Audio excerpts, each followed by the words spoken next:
সেনাপ্রধান জেনারেল ওয়াকারুজ্জামানকে নিয়ে নজিরবিহীন অ্যালার্জি তৈরি হয়েছে সরকারের ভিতরে বাইরে, দেশের ভিতরে এবং দেশের বাইরে। এবং একজন মানুষ যে কিনা এই কয়দিন আগেও সকলের নিকট কাঙ্ক্ষিত ব্যক্তি ছিলেন এবং যাকে মনে করা হতো আল্লাহর পক্ষ থেকে একটি নিয়ামত, যিনি তার জীবনের ঝুঁকি নিয়ে একটি রেজিমের বিরুদ্ধে রুখে দাঁড়িয়েছিলেন এবং তার সেদিনে সেই রুখে দাঁড়ানোর মধ্যে যে আন্তরিকতা ছিল, যে প্রেম ছিল, যে নিষ্ঠা ছিল, যে সততা ছিল, যে দৃঢ়তা ছিল, এটি এই বাংলাদেশে দ্বিতীয় কোনো ঘটনা ঘটেনি। বাংলাদেশের বিভিন্ন সময় এটাতে অনেকগুলো সেনা বিপ্লব হয়েছে, অনেকে নেতৃত্ব দিয়েছেন, অনেক মেধাবী জেনারেল এখানে সফল হয়েছেন, অনেকে ফাঁসিতে ঝুলেছেন। প্রেসিডেন্ট এরশাদ এবং প্রেসিডেন্ট জিয়াউর রহমান দুজন রাষ্ট্র ক্ষমতা লাভ করেছেন। মঈনুদ্দিন এবং ফখরুদ্দিন সরকারের সময়টাতে জেনারেল মঈন আহমেদ রাষ্ট্র ক্ষমতার নিয়ন্ত্রক ছিলেন, কিন্তু তাদের সেই যে প্রেক্ষাপট, পরিবেশ এবং পরিস্থিতি, সেইগুলোর থেকে জনাব ওয়াকারুজ্জামানের যে পরিবেশ এবং পরিস্থিতি সম্পূর্ণ একটি আলাদা। জুলাই আগস্ট বিপ্লব আমাদের 100 বছরের ইতিহাসের এক অনন্য ঘটনা এবং এই সময়টিতে সিভিল অ্যাডমিনিস্ট্রেশন, মিলিটারি অ্যাডমিনিস্ট্রেশন, অন্যান্য জুডিশিয়ারি থেকে শুরু করে সকল বিধি ব্যবস্থাতে আওয়ামী লীগ যে একছত্র আধিপত্য বিস্তার করেছিল, সেক্ষেত্রে শেখ হাসিনার সামনে গিয়ে কেউ কথা বলবেন, আওয়ামী লীগের বিরুদ্ধে কেউ কথা বলবেন, এই ধরনের চিন্তা চেতনা রাষ্ট্রীয় আমলা তো দূরের কথা, মানুষ তো দূরের কথা, শয়তানেরও এই সাহস হতো না। ইবলিস গণভবনের সামনে, আওয়ামী লীগ অফিসের সামনে ভুলেও যেত কিনা আমার যথেষ্ট সন্দেহ রয়েছে। তো মানুষ যখন তার ক্ষমতা, দাপট, দম্ভের সর্বোচ্চ পর্যায়ে পৌঁছে যায়, তখন তার সামনে কোনো মানুষ কথা বলতে পারে না।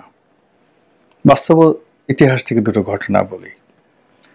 গিয়াসউদ্দিন বলবল নামক একজন দিল্লির বাদশা ছিলেন। তিনি দিল্লির প্রধানমন্ত্রী ছিলেন সম্রাট নাসিরউদ্দিন এর আমলে। তার পরবর্তীতে তিনি আরো প্রায় 20 বছর নিজে সুলতান ছিলেন। এত নিষ্ঠুর এবং এত চরম ভাবাপন্ন ছিলেন যে তিনি যদি রাগান্বিত হয়ে কোনো মন্ত্রীর দিকে তাকাতেন, উজির নাজিরের দিকে তাকাতেন, প্রকাশ্য রাজদরবারে অনেক মন্ত্রী প্রস্রাব করে দিয়েছে, কাপড় নষ্ট করে ফেলেছে, এরকম ইতিহাস রয়েছে। আরেকজন নিষ্ঠুর সম্রাট ছিলেন আলাউদ্দিন খিলজি। তারও একই অবস্থা। তিনি যখন কোনো কথা বলতেন, সেই কথার উত্তর দেওয়ার জন্য তার আশেপাশের লোককে বহুক্ষণ চিন্তা ভাবনা করে তারপরে কথা বলতে হতো। তো সেই দিক থেকে শেখ হাসিনা তার প্রতিপক্ষকে যেভাবে ভয় দেখাতে পেরেছিলেন সফলভাবে, তেমনি তার একান্ত নিকটজন, এমনকি তার সন্তান, পুত্র, কন্যা, বোন, পরিবারের যারা আপনজন, তারাও তাকে জমের মতো ভয় পেতেন। এবং সেই ভয়টা কতটা ভয় প্রবল হতে পারে, ছোট্ট একটা উদাহরণ দিই। যেমন ধরুন, আপনি একটা গোখরা সাপ, আপনি যদি জানেন যে গোখরা সাপটা মরে গেছে, কিন্তু আপনাকে যদি বলা হয় ধরুন, আপনি সেটা কিন্তু ধরতে পারবেন না। কিংবা একটা মৃত সাপের যে খোলস, সেটা যদি আপনার বিছানার পাশে রাখা হয়, বলা হয় আপনি ঘুমান, আপনি ঘুমাতে পারবেন না। তো একটা মানুষ যখন একটা সাপকে ভয় পায়, তার চেয়ে কোটি কোটি গুণ ভয় পায় অন্য একটি মানুষকে। শেখ হাসিনা সেই ভয়টা তৈরি করে ফেলেছিলেন। তো সেই ভয়কে জয় করে তার সামনে গিয়ে তাকে পদত্যাগের কথা বলা, তাকে 30 মিনিট সময় বেঁধে দেওয়া এবং তাকে দেশ থেকে বাধ্য করা, এটা 1000 বছর এই ঘটনা সহজে ঘটে না, যেটা জেনারেল ওয়াকারুজ্জামান ঘটিয়েছেন। দ্বিতীয়ত, তিনি শেখ হাসিনার মনোনীত ছিলেন, শেখ হাসিনার আত্মীয় ছিলেন, ফলে তার জন্য এটা ছিল ডবল বার্ডেন এবং সেই কাজটি তিনি করেছেন। এখন মঈনুদ্দিন এবং ফখরুদ্দিন বঙ্গভবনে গিয়ে ইয়াজউদ্দিনকে যে কথা বলেছেন সেই কথা মিস্টার মঈনুদ্দিন কিংবা মিস্টার ফখরুদ্দিন মরে গেল বেগম জিয়াকে বলতে পারতেন না। বেগম জিয়া তার ক্ষমতা হস্তান্তর করে যখন তিনি প্রেসিডেন্ট ইয়াজউদ্দিনের হাতে সেই ক্ষমতাটা দিয়ে দিয়েছেন, তখন সেখানে গিয়ে খুব সহজে একজন সেনাপ্রধান দাপট দেখাতে পারে। এখন ধরেন চুপ্পু সাহেবের সাথে কথা বলা, বেগম জিয়ার সাথে কথা বলা আর হাসিনার সঙ্গে, শেখ হাসিনার সঙ্গে কথা বলা এক জিনিস নয়। তো সেই কাজটি জনাব ওয়াকারুজ্জামান করেছিলেন। আর আমরা সেই প্রায় 2 মাস 3 মাস ধরে তার প্রশংসায় পঞ্চমুখ ছিলাম। এখন তাকে নিয়ে আমরা সমালোচনা করছি।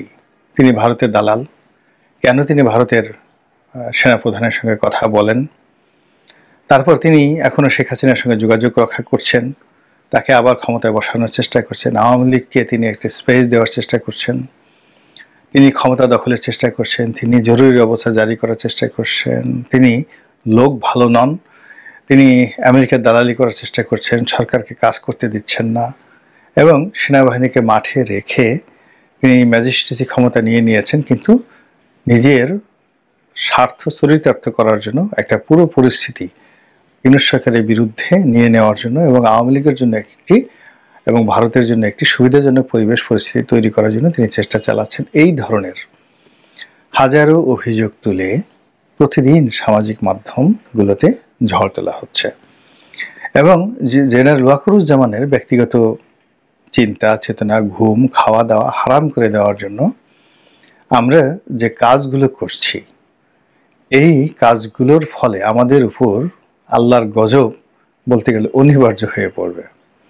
এর কারণ হলো আল্লাহ রাব্বুল আলামিন বলেন, ওয়াম্মা বিনিয়ামতি রাব্বিকা ফাহাদ্দিস। আল্লাহ রাসূলকে উদ্দেশ্য করে তিনি বলেন, হে নবী, আলাম ইয়াজিদকা ইয়াতীমান ফাওয়া, আমি কি আপনাকে এতিম হিসেবে পাইনি? তো এই যে কথাটা বললেন যে হে নবী, আলাম ইয়াজিদকা ইয়াতীমান ফাওয়া, আমি কি আপনাকে এতিম হিসেবে পাইনি? এখন এটাকে আপনি বর্তমান জামানাতে নিয়ে আসেন যে শেখ হাসিনার জামানাতে আমরা এতিমের চাইতেও খারাপ অবস্থাতে ছিলাম। তো আল্লাহ যদি জিজ্ঞাসা করেন যে হে বাঙালি, তোমরা শেখ হাসিনার দ্বারা যখন নির্যাতিত ছিলে, নিষ্পেষিত ছিলে, নিপীড়িত ছিলে, তখন আমি তোমাদেরকে উদ্ধার করার জন্য আমি কি ওয়াকারকে পাঠাইনি? সুতরাং ওয়াম্মা বিনিয়ামতি রাব্বিকা ফাহাদ্দিস, তোমার প্রতি বা তোমাদের প্রতি যে নিয়ামত দেওয়া হয়েছে তার প্রতি শুকরগুজার করো। এখন সেই শুকরগুজার করতে গিয়ে আমরা তাকে না করে অন্য লোককে করেছি। আচ্ছা, বোঝার চেষ্টা করুন তো যে আগস্ট মাসের 5 তারিখে, 6 তারিখে, 7 তারিখে ওয়াকারুজ্জামান যদি চাইতেন যে তিনি ক্ষমতা গ্রহণ করবেন, সেনাবাহিনীর প্রত্যেকটা সদস্যকে ফুলের মালা দিয়ে কে বরণ না করে নিতেন, এবং তিনি যদি চাইতেন যে ডক্টর মোহাম্মদ ইউনূস ক্ষমতায় বসবেন না, কারো সাধ্য ছিল না। তিনি যদি চাইতেন ডক্টর আসিফ নজরুল থেকে শুরু করে অর্থাৎ ক্যান্টনমেন্টে তিনি যাদেরকে ডেকেছেন সবাই তো গিয়েছে, কেউ তো তার ডাক অমান্য করেনি, অনেকে যাওয়ার চেষ্টা করে ঢুকতে পারেননি, এর মধ্যে কাজ হয়ে গেছে। তো ফলে যিনি একটি সরকার গঠন করে দিলেন, তারপরে পুরো পরিস্থিতি পিছন থেকে তিনি নড়াচড়া করলেন। এখন এই গত 7 মাসে ডক্টর মোহাম্মদ ইউনূসের যে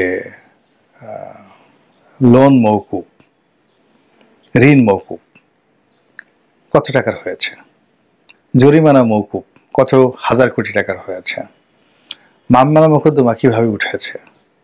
এখন জেনারেল ওয়াকারের দিকে যান, একটু খোঁজ নিয়ে দেখেন তো যে এই লোকটি গত 7 মাসে কয় জায়গাতে টেলিফোন করে হুমকি দিয়েছে, ধামকি দিয়েছে, এটা হতে হবে। আমি ওয়াকারুজ্জামান বলেছি।